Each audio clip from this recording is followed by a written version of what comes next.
どうもドイツ帝国皇帝フリードリヒ1世です。ゆっくりレ夢ムです。ゆっくりマリサだよ。さて、前回は史実よりも350年早くドイツ帝国を成立させちゃったけどここからどうしよう。特に外政する必要がないのでコツコツと内政をして、臣民を豊かにしましょう。世界ランキングには領土の広さだけではなく人口と経済も関係しています。そうだな、今まではバンバン外政していてそろそろ戦争に疲弊しているだろう。よし、ナイス、うわー。どうした？今日からドイツは共和制になります。ドイツ共和国万歳。フィリップ・シャイデマンさん。いかにも、ドイツに封筒去った帝政はいらない。まだ1522年ですしあなたまだ生まれてないですよ。私も君たちと同じく未来から来たものである。やばい、オランダに逃げなきゃ。わざわざこの時代まで来てそれがしたかったのかよ。ドイツ帝国あるところに私ありだ。いつの世界にも私の出番が出てみたい。それじゃあまたね。フィリップ・シャイデマンさんのせいでドイツ帝国成立した瞬間に崩壊したぞ。いよっと、なんとか選挙で勝利して首相になったぜ。おめでとうございます。さて、この共和制ドイツをどう導くのか。我々未来人はどうなるのか知っているけどな。さて、どうしよっかん。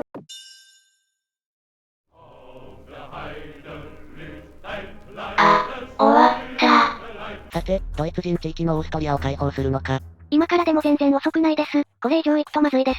いいや、もう決めた。私はナチス・ドイツとやらを成立させるぞ。レイム、もうこの決意は止められない。この時代はフランスも成立できていない。ドイツにかなう国が世界中どこを見渡しても存在しない。今このように突然宣戦布告されてもすぐに潰してしまうほどの軍事力がある。つまり何が言いたい？私は彼に従う。マリサがそうするなら私もそうしよう。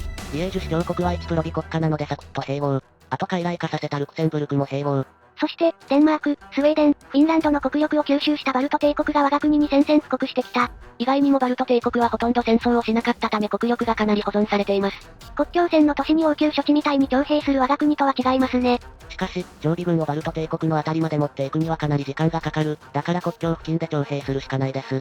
ちなみに要塞があると防衛する際にかなり有利なので初手は防衛、敵がいなくなったらバーッと進攻しちゃいましょう。海上でも陸上でも全く問題なく進行できてますね。初頭部への上陸も忘れないようにした方がいいな。しかし、コペンハーゲンの方は少々危ないですな。初頭部は上陸に成功したが陸上戦はかなり危ない。時間がかかるが常備軍を引っ張っていくぞ。陸上戦力がほとんどなくなってる。海上戦力もそこまで多くないからこれは常備軍に期待します。常備軍がバルト海に到着したが、ユートランドはまだまだ劣勢だ。コペンハーゲンの上陸は成功したし、かなりの軍が保存されているからここから逆転するのは国力を貯めたバルト帝国でも無理だろう。バルト帝国は確かに国力を貯めていたがドイツ共和国の持久力には絶対かなわないな。特に何もなく寒いフィンランドのラップラントまで進軍し、フィンランドに上陸して、バルト帝国の息を止めようと思ったらオランダに追い込んで一プロビ国家になったケルン大司教が攻めてきた。金は少しだけあるから防衛軍を用意できた。ケルンの方も一緒にサレンダーしちゃおう。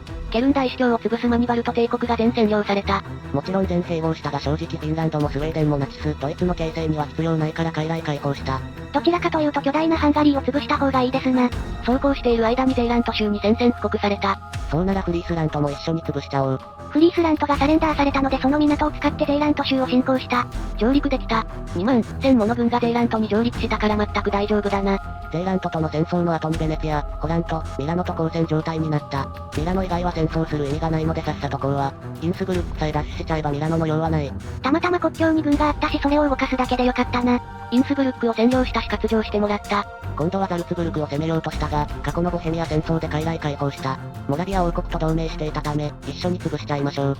というかなんでこうもちょうどよく軍が張り付いているのか？もともとハンガリー王国を潰そうと思ってたから。2カ国とも小国だから一瞬で引けるね。終わったんでサクッと講和しましょう。今度はボヘミア王国を併合したいがミラノがついてくるな。こういう時はミラノに最後通帳を突きつけて傀儡国であるボヘミアを解放させたらいいのでは？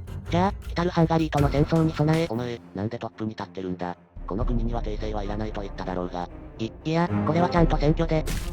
あとは頼んだぞ、ヒトラーよ。はい、了解いたしました。今何年だ？起きましたか？現在は1659年、110年後です。この110年の間にハンガリーを打ち負かし、ドイツ共和国はナチスドイツになりました。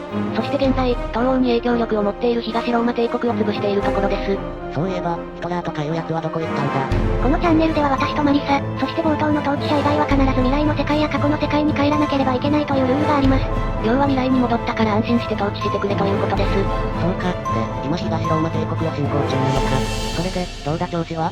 現在はコーカサスから東ローマ帝国の後ろからおよそ15万もの軍を進軍させ、さらにブルガリアとアナトリアに上陸したためまず負けることはないです。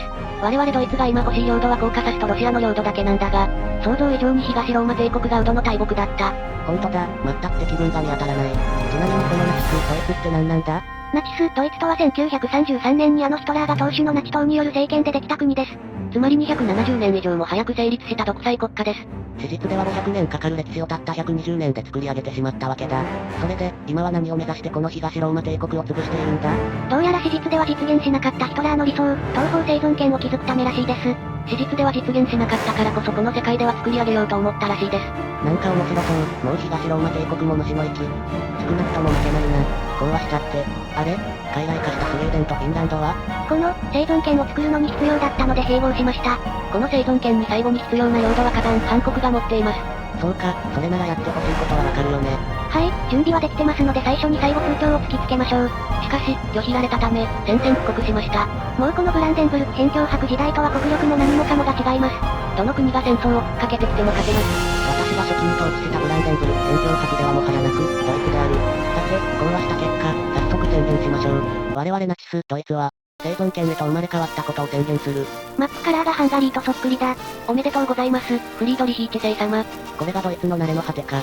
周りに敵はほぼいないから生存権は永遠に崩壊しないだろうな。